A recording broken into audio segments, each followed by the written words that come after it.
It's a December weekend and we're back with your weekend special of corporate and startup updates. You're watching Companynama. I'm Shrestha Tiwari.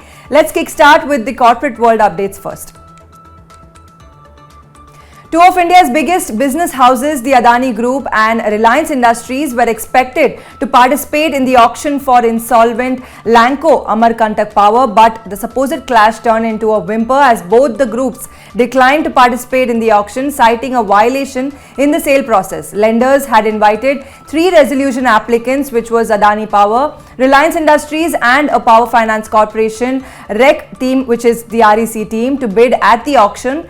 Both conglomerates said that the proposed challenge mechanism violated the rules governing the Insolvency and Bankruptcy Code, as there is no provision for it in the relevant legislation.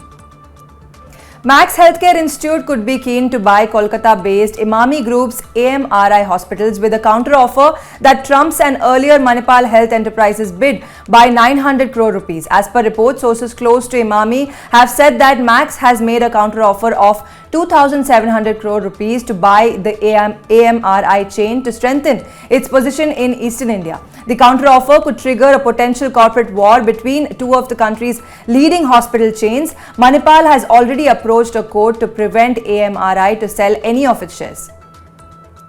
Japan's Suzuki Motor Corporation has revised its 2030 sales target in India downwards by around 30%. Earlier, the company had targeted that its Indian arm Maruti Suzuki India and the wholly owned arm Suzuki Motor Gujarat would jointly achieve a volume of 5 million passenger vehicles by the turn of the decade, but the 5 million target was fixed by Suzuki on the assumption that total PV sales in India would touch 10 million units by 2030 and Suzuki's market share would be 50% of it. Now the target has been lowered to 3.5 million units. In FY22, Maruti's total passenger vehicle sales in the domestic market stood at 1.65 million units and the target is to achieve volumes of 2 million units.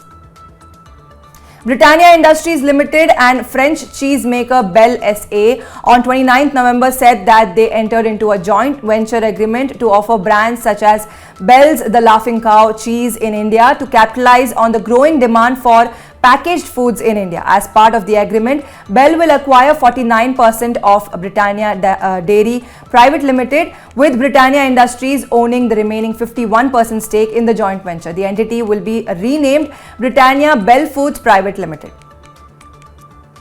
Adani Group has won the bid for the redevelopment of Mumbai's Dharavi area, one of the largest slum clusters in Asia. The Maharashtra government authorities on November 29th opened the financial bids for the Dharavi redevelopment project. Three companies, namely Adani Realty, DLF and Naman Group, had submitted bids for the redevelopment of Dharavi and rehab of slum dwellers. With the selection of the successful bidder based on the highest initial investment pledge, the redevelopment of Dharavi will finally take off now after multiple failed attempts in the last 15 years.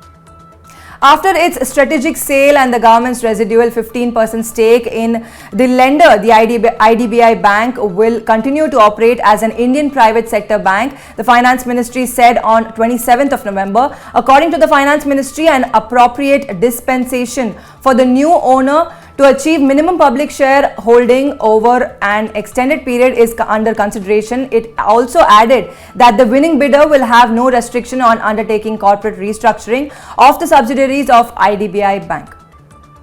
And finally, the Tata Group will merge Air India and Vistara, the partner Singapore Airlines holding 25.1% of the merged entity that could potentially create an airline challenging the market leader Indigo. Singapore Airlines will get a 25.1% stake in the merged entity at an investment of 2,058.5 crore rupees in Air India as part of the transaction. Post-merger, the behemoth carrier might have over 15,000 employees and 218 aircrafts. The enlarged Air India group will have Air India Vistara, Air Asia India and Air India Express, making it the second biggest airline in India. The mega merger of all the airlines is targeted for completion by March 2024, subject to regulatory approvals.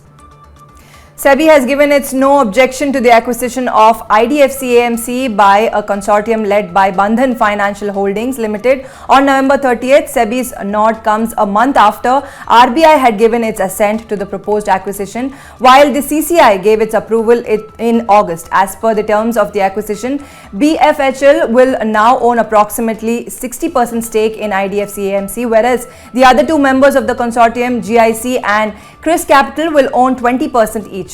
With BFHL becoming the sponsor of the mutual fund on completion of the transition, IDFC AMC is proposed to be renamed as Bandhan Asset Management Company and IDFC Mutual Fund is proposed to be renamed as Bandhan Mutual Fund. Over to our next segment with all the major controversies and disputes around big corporates. Let's take a look at the companies that were on the radar this week. The Jet Airways Cabin Crew Association has moved the National Company Law Tribunal seeking liquidation of Jet Airways assets after the consortium defaulted on payments committed in the resolution plan. This is the first time that any stakeholder or creditor that is part of the Jet Airways resolution process has asked for liquidation of airlines' assets to get their dues. In more news, the Mumbai bench of the NCLT on 29th November adjourned the Jet Airways insolvency matter to 6th of December. This came as the parties sought some more time from the tribunal to file their responses in the matter. Shares of online food delivery aggregator Zomato rose nearly 5% on 30th November amid a block deal in which China's Alibaba Group sold its stake. Alipay Singapore, an arm of Alibaba Group Holding Limited, sold 3.07% stake in online food delivery giant Zomato for 1,631 crore rupees via an open market transaction on 30th November. The shares of the Chinese e-commerce giant Alibaba were offloaded at an average price of 62.06 apiece, taking the transaction value to 1,631.39 crore rupees. Post the transaction, Alibaba is now likely to hold a 10% stake in the company. Morgan Stanley was the broker to the transaction. Amazon has shuttered its third business in India in a week, with the company now closing down its distribution business, Amazon Distribution, amid an exercise to wind up certain verticals as part of its global exercise to cut costs. Amazon on 28th November announced to shut down its wholesale distribution business in India. This comes after the company announced it was closing down its edtech arm of Amazon Academy and the food delivery service Amazon Food. Amazon Distribution was to supply goods such as groceries and stationery to local kirana stores and was operational in 3 cities in Karnataka.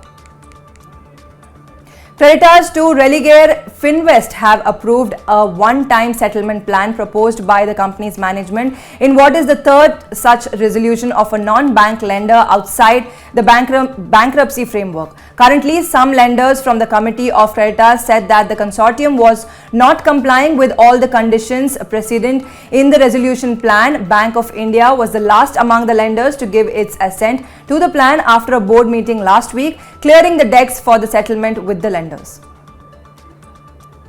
Well, after all the big corporate world updates this week, let's find out what's boiling down in the startup world. 3 senior executives have resigned from Bharatpay: Vijay Agarwal, Chief Technology Officer; Nehul Malhotra, Head of Postpay; and Rajat Jain, Chief Product Officer for Lending and Consumer Products, have put in their papers. Over last few months, most exits have been from Bharatpay's tech and product team and would likely have an impact on the Unity Bank venture, which is dependent on Bharatpay for its technology expertise. Bengaluru-based fintech unicorn Cred said on 29th November that it will acquire Credit Vidya, a Hyderabad-based software-as-a-service company, in a cash and stock deal. The companies have not disclosed the value of the transaction, but the two organizations will work independently, but Cred will offer benefits, including stock options to Credit Vidya's team members, backed by Tiger Global and Sequoia India. Among others, Cred has been on the acquisition spree since October 2021, when it acquired a liquor delivery app, HipBar, followed by expense management platform, Happy. And with that, it's a wrap on this week's Companynama, but we will be back with another round of corporate and startup world updates same time next week. But if you want to know your financial stability score and where your state stands in terms of personal finance, then go ahead and download the Money9 app and check your personal finance score on our calculator, specially designed to give you a reality check on your pocket. All this and much more is just a click away on the Money9 app, so go ahead and download it. And yes, as always, keep watching Money9.